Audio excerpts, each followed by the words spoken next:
ಮತ್ತೆ ಕೆಮಿಕಲ್ ಗೊಬ್ಬರಗಳಿಂದ ಮಣ್ಣಲ್ಲಿ ಜೀವಸತ್ವಗಳು ಹೋಗ್ತಾ ಇದೆ. ಮತ್ತೆ ನಮ್ಗೆ ಮೈಕ್ರೋ ಆರ್ಗಾನಿಸಮ್ ಅಂತ ಹೇಳ್ತಾರೆ. ಅದು ಒಂದು ಬೆಳೆ ಬೆಳಿಬೇಕಾದ್ರೆ ಅದು ಪೂರಕವಾಗಿರ್ತಕ್ಕಂಥ ಬ್ಯಾಕ್ಟೀರಿಯಾಗಳು ಸಾಯಿಲ್ ಅಲ್ಲಿ ಇರುತ್ತೆ, ಅವನು ನಾಶ ಆಗುತ್ತೆ. ಅಂದ್ರೆ ಇದನ್ನ ಹೆಚ್ಚೆಚ್ಚು ಈಗ ಮುಂಚೆ ಏನ್ ಮಾಡಿದ್ರೆ ಅಂದ್ರೆ ಗೌರ್ಮೆಂಟ್ ಅವರೇ ಫಸ್ಟ್ ಕೆಮಿಕಲ್ ಗೊಬ್ಬರ ಬಂದಾಗ ಹೆಚ್ಚು ಪ್ರೋತ್ಸಾಹ ಮಾಡ್ತಾ ಇದ್ರು. ಹೆಚ್ಚು ಕೆಮಿಕಲ್ ಗೊಬ್ಬರ ಬೆಳೆಯೋರು ಹೆಚ್ಚಾಗಿದೆ. ಇದು ನ್ಯಾಚುರಲ್ ಫಾರ್ಮಿಂಗ್ ಅಂತ ಹೇಳ್ಬೋದು. ಸಿಂಪಲ್ ಆಗಿ ಹೇಳ್ಬೇಕಂದ್ರೆ ನ್ಯಾಚುರಲ್ ಫಾರ್ಮಿಂಗ್ ಕೆಮಿಕಲ್ ಫಾರ್ಮಿಂಗ್ ಇರುವಂತ ವ್ಯತ್ಯಾಸನೇ ಈ ಮರಗೆ ಇದಕ್ಕೆ ಸಾಕ್ಷಿ ಅಂತ ಹೇಳ್ಬೋದು. ನ್ಯಾಚುರಲ್. ನಮಸ್ಕಾರ ನಮ್ಮ ವೀಕ್ಷಕರೆಲ್ಲ ಹೇಗಿದ್ದೀರಾ? ಎಲ್ಲರೂ ಚೆನ್ನಾಗಿದ್ದೀರಾ ಅಂತ ಅನ್ಕೊಂಡು ಈಗ ಮತ್ತೊಂದು ಹೊಸ ವಿಡಿಯೋಗೆ ಸ್ವಾಗತ. ಇದೇನಪ್ಪ ವಾಯ್ಸ್ ಮಾತ್ರ ಕೇಳಿಸ್ತಾ ಇದೆ, ನನಗೆ ಕ್ಯಾಮ್ರಾನು ಕಾಣಿಸ್ತಾ ಇಲ್ಲ. ಎಲ್ಲಿದ್ದೀರಾ ಅಂತೇಳಿ. ಇಲ್ಲಿದ್ದೀರಲ್ವಾ? ಕ್ಯಾಮ್ರಾ ಈಗ ಕಾಣಿಸ್ತಾ, ನಾವು ಕಾಣಿಸ್ತಾ ಇರ್ಬೇಕಲ್ವಾ? ಕಾರಣ ಇದೆ. ಈಗ ಒಂದು ಇದನ್ನ ನೀವು ಫಸ್ಟ್ ಇಂದ ಲಾಸ್ಟ್ ವರ್ಗು ಸ್ಕಿಪ್ ಮಾಡಿದೆ ನೋಡಿ, ಯಾಕೆಂದ್ರೆ ಈ ವಿಡಿಯೋ ಇಂಟ್ರೆಸ್ಟ್ ಆಗಿರುತ್ತೆ. ಸಾಮಾನ್ಯವಾಗಿ ಎಲ್ಲಾ ಬೆಳೆಗಳಲ್ಲಿ ಫಾರ್ಮರ್ ಹತ್ರ ಹೋಗಿ ಅವ್ರು ಎಷ್ಟು ಖರ್ಚು ಮಾಡಿದ್ರು, ಎಷ್ಟು ನಾವು ಲಾಭ ಬಂತು, ಯಾವ ತರ ಕೃಷಿ ಮಾಡ್ಬೇಕು ಅಂತೇಳಿ ಮಾತ್ರ ವಿಡಿಯೋನ ಮಾಡ್ತಾ ಇದ್ವಿ. ಅಂದ್ರೆ ಇವತ್ತಿನ ವಿಡಿಯೋ ಡಿಫ್ರೆಂಟ್ ಆಗಿರುತ್ತೆ. ನಿಮ್ಗೆ ಮೊದಲಿಂದ ಲಾಸ್ಟ್ ವರ್ಗು ಕೊನೆವರೆಗೂ ನೋಡಿದ್ರೆ ಗೊತ್ತಾಗುತ್ತೆ. ಯಾಕೆಂದ್ರೆ ಲಾಸ್ಟ್ ಅಲ್ಲಿ ನೀವು ಈ ವಿಡಿಯೋಗೆ ಕಮೆಂಟ್ ಮಾಡ್ಬೇಕಾಗುತ್ತೆ ಏನ್ ಇದಕ್ಕೆ ಕಾರಣ ಅಂತ. ಇವತ್ತಿನ ವಿಚಾರ ಅಂದ್ರೆ ಒಂದು ಪಪ್ಪಾಯ ಮರ, ಅಂದ್ರೆ ಒಂದು ಪರಂಗಿ ಹಣ್ಣಿನ ಮರ ನಮ್ಗೆ ಕೃಷಿಕರಿಗೆ ಇತ್ತೀಚಿನ ದಿನಗಳಲ್ಲಿ ಯಾವ ರೀತಿ ಇದು ನಮ್ಮ ಪಾಠ ಕಲಿಸ್ಕೊಡುತ್ತೆ, ನಾವು ಇದು ಈಗ ಮಾಡ್ತಾ ಇರೋ ಕೃಷಿ ವಿಧಾನ ಯಾವುದು, ಫ್ಯೂಚರ್ ಅಲ್ಲಿ ಮಾಡ್ಬೇಕಾಗಿರೋಂತ ವಿಧಾನ, ಅನುಸರಿಸಬೇಕಾಗಿರ್ತಕ್ಕಂಥ ವಿಧಾನ ಯಾವ ರೀತಿ ಅನ್ನೋದನ್ನ ಇದು ಒಂದು ಪಪ್ಪಾಯ ಮರ ನಮ್ಗೆ ಇಷ್ಟೊಂದು ಪಾಠನ ಕಲಿಸ್ಕೊಳುತ್ತೆ.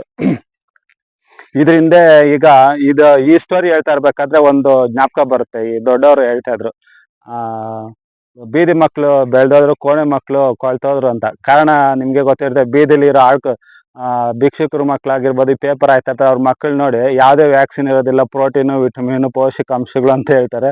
ಅವು ಯಾವ್ದು ಇಲ್ದಿರನೇ ಎಷ್ಟು ಚೆನ್ನಾಗಿ ಬೆಳಿತಾರೆ, ಮತ್ತೆ ಯಾವುದೇ ಕಾಯಿಲೆಗಳು ಇರೋದಿಲ್ಲ. ಮತ್ತೆ ಅವರು ಅಂತ ಹೇಳ್ಬೋದು. ಅದೇ ಮನೆಯಲ್ಲಿ ನೀವು ವ್ಯಾಕ್ಸಿನೇಷನ್ ತಗೊಂಡು ಪೌಷ್ಟಿಕಾಂಶಗಳು ಆಹಾರಗಳು ಮತ್ತೆ ಎಲ್ಲ ಅಷ್ಟು ಕೇರ್ ತಗೊಂಡ್ರು ಮಕ್ಕಳಿಗೆ ಸುಮಾರು ಹುಷಾರ್ ತಪ್ಪೋದನ್ನ ನೀವು ಗಮನಿಸ್ಬೋದು. ಈ ಮ್ಯಾಟ್ರ್ ಇಷ್ಟು ಸಾಕಾಗುತ್ತೆ. ಯಾಕೆಂದ್ರೆ ಈ ಗಾದೆ ನಾನು ಇವತ್ತು ಮಾಡ್ತಿರೋ ವಿಡಿಯೋಗೆ ರಿಲೇಟೆಡ್ ಆಗೇ ಇರುತ್ತೆ. ಈಗ ನೀವು ನೋಡ್ಬೋದು, ನಾವು ನೋಡ್ತಾ ಇರ್ತಕ್ಕಂಥ ಒಂದು ಪಪ್ಪಾಯ ಮರದಲ್ಲಿ ಹೆಚ್ಚು ಕಡಿಮೆ 100ಕ್ಕಿಂತ ಹೆಚ್ಚು ಕಾಯಿಗಳಿದೆ. ಏನೂ ಇಲ್ಲ, ನೀರಾವರಿ ಇಲ್ಲ, ಒಂದು ಔಷಧಿ ಇಲ್ಲ, ಒಂದು ಗೊಬ್ಬರ ಇಲ್ಲ, ಯಾವ್ದಿಲ್ಲ, ನ್ಯಾಚುರಲ್ ಆಗಿ ಬೆಳೆದಿರ್ತಕ್ಕಂಥದ್ದು. ಈ ಜಮೀನಿಂದ ಹೊರಗಡೆ ಬದು ಅಂತ ಹೇಳ್ತಾರಲ್ಲ, ಈ ಜಮೀನಿಂದ ಹೊರಗಡೆ ಕಾಂಪೌಂಡ್ ಪಕ್ಕದಲ್ಲಿರೋದು. ಇದ್ರ ಆಯಸ್ಸನ್ನು ನೀವು ಕೇಳ್ಬೋದು, ಇದ್ರ ವಯಸ್ಸು ನೀವು ಕೇಳ್ಬೇಕಾದ್ರೆ ಒಂದು ದಿವಸ ಆಶ್ಚರ್ಯ ಆಗ್ಬಿಡುತ್ತೆ. ಇದಕ್ಕೆ 3 ರಿಂದ 4 ವರ್ಷ ಮೇಲೆ ಆಗಿದೆ ಈ ಮರಕ್ಕೆ. ಇದುವರೆಗೂ ಯಾವುದೇ ಕಾಯಿಲೆ ಇಲ್ಲ, ಒಂದು ರೋಗ ಇಲ್ಲ. ಇದರಲ್ಲಿರೋ ಹಣ್ಣು ಅಷ್ಟೇ ಸ್ವೀಟ್ ಆಗಿರುತ್ತೆ. ಈಗ ನಾವು ತೋರಿಸ್ತಾ ಇದೀವಿ ನಿಮ್ಗೆ ಬಲಗಡೆ ನೋಡಿ. ಈಗ ಪಪ್ಪಾಯ ಕೃಷಿನಲ್ಲಿ ಈಗ ಹೈಬ್ರಿಡ್ ಯಾವ್ದೋ ಬರುತ್ತಲ್ವಾ, ರೂಬಿಡ್ ಯಾವ್ದಾದ್ರು ಇದೆ ಹೈಬ್ರಿಡ್ ವೆರೈಟಿಗಳು. ಅದರಲ್ಲಿ ಪಪ್ಪಾಯ ಕೃಷಿನಲ್ಲಿ 3 ರಿಂದ 4 ತಿಂಗಳಿಗೆ ಇಳುವರಿ ಸ್ಟಾರ್ಟ್ ಆದ್ರೆ 1 ಇಯರ್ ಅಲ್ಲಿ ಇಳುವರಿ ಲಾಸ್ಟ್ ಆಗ್ಬಿಡುತ್ತೆ. ನೀವು ನೋಡ್ಬೋದು, ಇದು ಈಗ ಕ್ಲೈಮ್ಯಾಕ್ಸ್ ಸ್ಟೇಜ್ ಅಲ್ಲಿ ಇರ್ತಕ್ಕಂಥ ಪಪ್ಪಾಯ ಕೃಷಿ. ಇದಕ್ಕೆ ಏನ್ ಕಡಿಮೆ ಮಾಡಿದ್ದಾರೆ, ಇದಕ್ಕೆ ಏನ್ ಜಾಸ್ತಿ ಮಾಡಿದ್ದಾರೆ ಅದನ್ನ ನೀವೇ ಗಮನಿಸಬೇಕು. ಈ ಪಪ್ಪಾಯ ಕೃಷಿನಲ್ಲಿ ಪ್ರಾರಂಭದಿಂದ ತಗೊಂಡು ನರ್ಸರಿಯಿಂದ ತಗೊಂಡ್ಬಂದು ನಾಟಿ ಮಾಡಿದ ತಕ್ಷಣನೇ ನೋಡ್ಬೋದು ನೀವು. ಅದಕ್ಕೆ ಬೇಕಾಗಿರ್ತಕ್ಕಂಥ ಗೊಬ್ಬರಗಳಾಗಿರ್ಬೋದು, ಮೈಕ್ರೋ ನ್ಯೂಟ್ರಿಯೆಂಟ್ಸ್ ಆಗಿರ್ಬೋದು, ಔಷಧಿಗಳು, ಸ್ಪ್ರೇಗಳು ಎಲ್ಲ ಕೊಡ್ತಾ ಇರ್ತಾರೆ. ಆದ್ರೂ ವೈರಸ್ ರೋಗ, ಉಂಗುರ ಮಚ್ಚ ರೋಗ ಅಂತ ಹೇಳ್ತಾರೆ, ಇದು ಜಾಸ್ತಿ ಇರುತ್ತೆ. ಇದರಲ್ಲಿ ಯಾವುದೇ ಔಷಧಿ ಇಲ್ಲ ಅಂದ್ರೂ ಇದು ನ್ಯಾಚುರಲ್ ಆಗಿ ಯಾವ ರೀತಿ ವರ್ಷಾನ್ಗಟ್ಲೆ ಕಾಯಿ ಬಿಡೋದಕ್ಕೆ ಕಾರಣ ಏನು?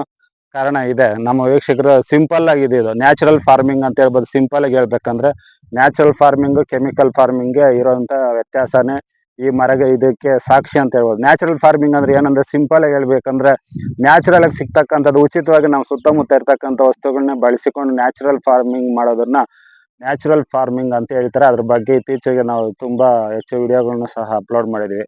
ಈಗ ನೀವು ಪಪ್ಪಾಯ ಕೃಷಿನಲ್ಲಿ ಹೇಳ್ಬೇಕಾದ್ರೆ ಇದರಿಂದ ನಮ್ಗೆ ಕಲಿಸ್ತಕ್ಕಂಥ ಪಾಠ ಮೇನ್ ಏನಂದ್ರೆ, ನಿಜವಾಗ್ಲೂ ಕೃಷಿಗೆ ಈಗ ನಾವು ಅಗತ್ಯಕ್ಕಿಂತ ಹೆಚ್ಚು ಕೆಮಿಕಲ್ಗಳನ್ನ, ಫರ್ಟಿಲೈಸರ್ಸ್ಗಳನ್ನ ಯೂಸ್ ಮಾಡ್ತಾ ಇದೀವಿ. ಇಷ್ಟೊಂದು ಅವಶ್ಯಕತೆ ಇದೆಯಾ ಕೃಷಿನಲ್ಲಿ ಅನ್ನೋದನ್ನು ನಾವು ಗಮನಿಸಬೇಕು. ಯಾಕಂದ್ರೆ ಅತಿ ಹೆಚ್ಚು ಔಷಧಿಗಳ ಬಳಕೆಯಿಂದ ಮತ್ತೆ ಕೆಮಿಕಲ್ ಗೊಬ್ಬರಗಳಿಂದ ಮಣ್ಣಲ್ಲಿ ಜೀವಸತ್ವಗಳು ಹೋಗ್ತಾ ಇದೆ. ಮತ್ತೆ ನಮ್ಗೆ ಮೈಕ್ರೋ ಆರ್ಗಾನಿಸಮ್ ಅಂತ ಹೇಳ್ತಾರೆ. ಅದು ಒಂದು ಬೆಳೆ ಬೆಳಿಬೇಕಾದ್ರೆ ಅದು ಪೂರಕವಾಗಿರ್ತಕ್ಕಂಥ ಬ್ಯಾಕ್ಟೀರಿಯಾಗಳು ಸಾಯಿಲ್ ಅಲ್ಲಿ ಇರುತ್ತೆ, ಅವನು ನಾಶ ಆಗುತ್ತೆ. ಅಂದ್ರೆ ಇದನ್ನ ಹೆಚ್ಚೆಚ್ಚು ಈಗ ಮುಂಚೆ ಏನ್ ಮಾಡಿದ್ರೆ ಅಂದ್ರೆ ಗೌರ್ಮೆಂಟ್ ಅವರೇ ಫಸ್ಟ್ ಕೆಮಿಕಲ್ ಗೊಬ್ಬರ ಬಂದಾಗ ಹೆಚ್ಚು ಪ್ರೋತ್ಸಾಹ ಮಾಡ್ತಾ ಇದ್ರು. ಹೆಚ್ಚು ಕೆಮಿಕಲ್ ಗೊಬ್ಬರನ ಬೆಳೆಯಿರಿ, ಹೆಚ್ಚು ನೀವು ಇಳುವರಿನ ಪಡೆಯಿರಿ ಅಂತೇಳಿ. ನೆಕ್ಸ್ಟ್ ಅದರಿಂದ ಆಗೋ ಸೈಡ್ ಎಫೆಕ್ಟ್ ಬಗ್ಗೆ ಎಲ್ಲ ಅರಿವಿದೆ. ಈಗ ಕೆಮಿಕಲ್ ಗೊಬ್ಬರಗಳನ್ನ ಕಡಿಮೆ ಮಾಡಿ, ಔಷಧಿಗಳನ್ನ ಸ್ಪ್ರೇನ್ ಕಡಿಮೆ ಮಾಡಿ ನೀವು ನ್ಯಾಚುರಲ್ ಫಾರ್ಮಿಂಗ್ ಬಗ್ಗೆ ಹೋಗಿ ಅಂತ ಹೇಳ್ತಾರೆ. ಒಂದೇ ಬಾರಿ ನ್ಯಾಚುರಲ್ ಫಾರ್ಮಿಂಗ್ ನಲ್ಲಿ ರೈತರು ಹೋಗೋದಕ್ಕೆ ಕಷ್ಟ ಆಗ್ಬೋದು. ಯಾಕೆಂದ್ರೆ 100% ಒಂದೇ ಬಾರಿಗೆ ನಾವು ಕೆಮಿಕಲ್ ಕೃಷಿಯಿಂದ ನ್ಯಾಚುರಲ್ ಫಾರ್ಮಿಂಗ್ಗೆ ಜಂಪ್ ಮಾಡೋದಕ್ಕಾಗೋದಿಲ್ಲ. ಹಂತವಾಗಿ ಮಾಡ್ಕೋಬಹುದು. ನಮ್ಮ ಕೈಲಾದಷ್ಟು ಮಟ್ಟಿಗೆ ಸ್ವಲ್ಪ ಕೆಮಿಕಲ್ನ ಫಾರ್ಮಿಂಗ್ 20% 30% ಅಂತ ಒಂದು ವರ್ಷಕ್ಕೆ ಒಂದು 10% ರೆಡ್ಯೂಸ್ ಮಾಡ್ಕೊಂಡು ಹೋಗ್ತಾ ಇದ್ರೆ 100% ಮಾಡ್ಬೋದು. ಈಗ ನ್ಯಾಚುರಲ್ ಫಾರ್ಮಿಂಗ್ ಅಲ್ಲಿ ಬಂದ್ರೆ ಇಳುವರಿ ಬರುತ್ತೆ ಸರ್ ಅಂತ ಹೇಳಿದ್ರೆ 100% ನ್ಯಾಚುರಲ್ ಫಾರ್ಮಿಂಗ್ ಅಲ್ಲಿ ಇಳುವರಿ ತೆಗ್ದಿರೋದನ್ನ ನಿಮ್ಗೆ ನಾವು ವಿಡಿಯೋ ಅತಿ ಶೀಘ್ರದಲ್ಲಿ ಅಪ್ಲೋಡ್ ಮಾಡ್ತೀವಿ. ಅದೇನಂದ್ರೆ ಸ್ವಲ್ಪ ಲೇಟ್ ಆಗುತ್ತೆ ಅಷ್ಟೇ. ಈಗ ನ್ಯಾಚುರಲ್ ಫಾರ್ಮಿಂಗ್ 100% ನ್ಯಾಚುರಲ್ ಫಾರ್ಮಿಂಗ್ ಅಲ್ಲಿ ಬೆಳೆದಿರತಕ್ಕಂಥ ಬಾಳೆ ಗಿಡ ಕೃಷಿನಲ್ಲಿ ನೋಡಿದೀವಿ. ಈಗ ತೋರಿಸ್ತೀವಿ ಅದನ್ನ. ಈಗ ಸಾಮಾನ್ಯವಾಗಿ ಒಂದು ಕೆಮಿಕಲ್ ಫಾರ್ಮಿಂಗ್ ನಲ್ಲಿ ಬೆಳೆದಿರ್ತಕ್ಕಂಥ ಬಾಳೆ ಗಿಡನ ನಿಮ್ಗೆ ಒಂದು 11 ತಿಂಗಳಲ್ಲಿ 11ರಿಂದ 12 ತಿಂಗಳಲ್ಲಿ ಹಾರ್ವೆಸ್ಟ್ ಸ್ಟಾರ್ಟ್ ಆಗುತ್ತೆ. ಅದೇ ನ್ಯಾಚುರಲ್ ಫಾರ್ಮಿಂಗ್ ಅಲ್ಲಿ ಬೆಳೆದಿರೋದು ಬಾಳೆ ಗಿಡ ಏನಾಗುತ್ತೆ ಅಂದ್ರೆ 2 ತಿಂಗಳು ಲೇಟ್ ಆಗುತ್ತೆ. 13ರಿಂದ 14ನೇ ತಿಂಗಳಿಗೆ ಹಾರ್ವೆಸ್ಟ್ ಬರೋದು. ಅದನ್ನು ಒಂದು ವಿಡಿಯೋ ಮಾಡಿದೀವಿ ನಾವು, natural farming teacher Nagaraj sir ಅಂತ. ಅದನ್ನು ಅತಿ ಶೀಘ್ರದಲ್ಲಿ ಅಪ್ಲೋಡ್ ಮಾಡ್ತೀವಿ ವಿಡಿಯೋನ. ಅದ್ರಲ್ಲಿ ನೋಡ್ಬೋದು 2 ತಿಂಗಳು ಲೇಟ್ ಆಗಿ ಬಂದಿದೆ. ಅಂದ್ರೆ ಕ್ವಾಲಿಟಿ ಮಾತ್ರ ಫಸ್ಟ್ ಕ್ಲಾಸ್ ಆಗಿದೆ. ವೆಯ್ಟ್ ಅಷ್ಟೇ, ಕೆಮಿಕಲ್ ಅಲ್ಲಿ ಬಾಳೆಗೊನೆ ಏನು ವೆಯ್ಟ್ ಬರುತ್ತೋ ಇದ್ರಲ್ಲಿ ನ್ಯಾಚುರಲ್ ಫಾರ್ಮಿಂಗ್ ಅಲ್ಲೂ ಅಷ್ಟೇ ವೆಯ್ಟ್ ಬರುತ್ತೆ. ಮತ್ತೆ ಹಣ್ಣು ಅಷ್ಟೇ ಸ್ವೀಟ್ ಆಗಿರುತ್ತೆ. ಯಾವುದೇ ರೋಗ ಇಲ್ಲ, ಏನಿಲ್ಲ, ಆರಾಮ್ ಮಾಡ್ಬೋದು. ಮತ್ತೆ ಸಾಯಿಲ್ ಫರ್ಟಿಲಿಟಿನೂ ಆರೋಗ್ಯವಾಗಿರುತ್ತೆ. ಒಂದು ಪಪ್ಪಾಯ ಕೃಷಿ ನಮಗೆ ಎಷ್ಟೆಲ್ಲ ಸರಿ, ಪಪ್ಪಾಯ ಕೃಷಿನಲ್ಲಿ ಅಂತ ನಾನು ಸಪ್ರೇಟ್ ಮಾಡ್ತಾ ಇಲ್ಲ. ಒಂದು ಪಪ್ಪಾಯ ಮರ ನಮಗೆ ಎಷ್ಟೊಂದು ಪಾಠಗಳನ್ನ ಹೇಳ್ಕೊಡುತ್ತೆ ಅನ್ನೋದಕ್ಕೆ ಇದು ಬೆಸ್ಟ್ ಎಕ್ಸಾಂಪಲ್. ಈ ವಿಡಿಯೋನ ನಾನು ಈ ಮರ ನೋಡಿದ ತಕ್ಷಣ ಸುಮಾರು ದಿವಸದಿಂದ ಅನ್ಕೊಂತ ಯೋಚನೆ ಮಾಡ್ತಾ ಇದ್ದೆ, ಏನು ಇಲ್ದೇನೆ ಇದು ಇಷ್ಟು ಚೆನ್ನಾಗಿ ಬೆಳೆದಿದೆಯಲ್ಲ. ನಾವು ಎಲ್ಲ ರೀತಿಯ ಸಿಸ್ಟಮ್ ಅಂದ್ರೆ ಎಲ್ಲ ಸಪೋರ್ಟ್ ಕೊಟ್ಟು ಔಷಧಿಗಳೇ ತಗೋಬಹುದು, ಮೈಕ್ರೋನ್ಯೂಟ್ರಿಯೆಂಟ್ ಅದಕ್ಕೆ ಕಾಲಕ್ಕೆ ತಕ್ಕ ಹಾಗೆ ಚೇಂಜ್ ಮಾಡ್ತಾ ಔಷಧಿಗಳಾಗಿರ್ಬೋದು, ಮೈಕ್ರೋನ್ಯೂಟ್ರಿಯೆಂಟ್ ಆಗಿರ್ಬೋದು, ಎಲ್ಲಾನು ಚೇಂಜ್ ಮಾಡ್ತಾ ಇರ್ತೀವಿ. ಆದ್ರೂ ಆ ಗಿಡಕ್ಕೆ ಕಾಯಿ ಬರೋದಕ್ಕೆ ಕಾರಣ ಏನು, ಮತ್ತೆ ಆಯಸ್ಸು ಕಡಿಮೆ ಆಗೋದಕ್ಕೆ ಕಾರಣ ಏನು? ಇದು 3ರಿಂದ 4 ವರ್ಷ ಆದ್ರೂ ದೊಡ್ಡ ಮರ ತರನೇ ಇದೆ. ಈಗ್ಲೂ ನೋಡಿ ನೀವು ಹತ್ತತ್ರ ಒಂದು 100 ಕಾಯಿ ಮೇಲೆ ಇದೆ. ಈಗ ಇಲ್ಲಿ ಗಮನಿಸಿ, ಇಲ್ಲಿ ಹೀಗೇನೆ ಇಲ್ಲಿ ಬಾಯಿಲ್ ಒಂದ್ ನಿಮಿಷ, ಈಗ ಇಲ್ಲಿ ತೋರಿಸ್ಬೋದು. ಇಲ್ಲಿ ನೋಡಿ, ಒಂದು ಕೊಂಬೆ ವೆಯ್ಟ್ ತಡಿಲಾರ್ದೆ ನೋಡಿ ಅಲ್ಲಿ ಕೆಳಗಡೆ ಬಿದ್ದೋಗಿದೆ. ಅದನ್ನ ಸ್ವಲ್ಪ ತೋರಿಸಿ, ಸ್ವಲ್ಪ ಹಿಂದಕ್ಕೆ ನೋಡಿ. ಅದರಲ್ಲಿ ಈಗಲೂ ನೋಡಿ ಒಂದು 20-30 ಕಾಯಿ ಇದೆ. ಆ ವೆಯ್ಟ್ ತಾಳಲಾರ್ದೇನೆ ಸ್ವಲ್ಪ ಕೆಳಗಡೆ ಮುರಿದೋಗಿದೆ. ಆ ತರ ಕೊಂಬೆಗಳು ಇನ್ನೂ ನೀವು ನೋಡ್ಬೋದು, ಇನ್ನೂ 4 ಕೊಂಬೆಗಳಿದೆ. ಈ ರೀತಿ ಒಂದು ಕೊಂಬೆನಲ್ಲಿ ಬಿದ್ದಿರೋಷ್ಟು ಕಾಯಿಗಳು ಒಂದು ತೋಟದಲ್ಲಿ, ಒಂದು ಮರದಲ್ಲಿ ಬರೋದಿಲ್ಲ. ಕಾರಣ ಏನು ಅಂತ ನೀವೇ ಗೆಸ್ ಮಾಡ್ಬೇಕು. ನಾನು ಪ್ರಾರಂಭದಲ್ಲೇ ಹೇಳ್ದಾಗೆ ಇದರಲ್ಲಿ ಕಾರಣ ಏನು, ನಾವು ಹೇಳ್ತಾರೆ ಎಕ್ಸ್ಪ್ಲನೇಷನ್ ಅಂದ್ರೆ ಈಗ ಇರ್ತಕ್ಕಂಥ ನಾವು ಕೃಷಿ ವಿಧಾನ ಮುಂದೆ ಮಾಡ್ಬೇಕಾಗಿರ್ತಕ್ಕಂಥದ್ದು ಅಂದ್ರೆ ಸ್ವಲ್ಪ ಚೇಂಜ್ ಮಾಡ್ಕೋಬೇಕಾಗಿರ್ತದೆ ವಿಧಾನ ಯಾವ ರೀತಿ ಇರ್ಬೇಕಂತ ನೀವು ನಮ್ಮ ಚಾನಲ್ ನಲ್ಲಿ ಕಮೆಂಟ್ ಮುಖಾಂತರ ತಿಳಿಸ್ಬೋದು. ಯಾಕೆಂದ್ರೆ ಇದು ಸುಮಾರು ದಿವಸದಿಂದ ಅನ್ಕೊಂಡಿದ್ದೆ ಈ ವಿಡಿಯೋನ ನಮ್ಮ ವೀಕ್ಷಕರ ಜೊತೆ ಶೇರ್ ಮಾಡ್ಕೋಬೇಕಂತ.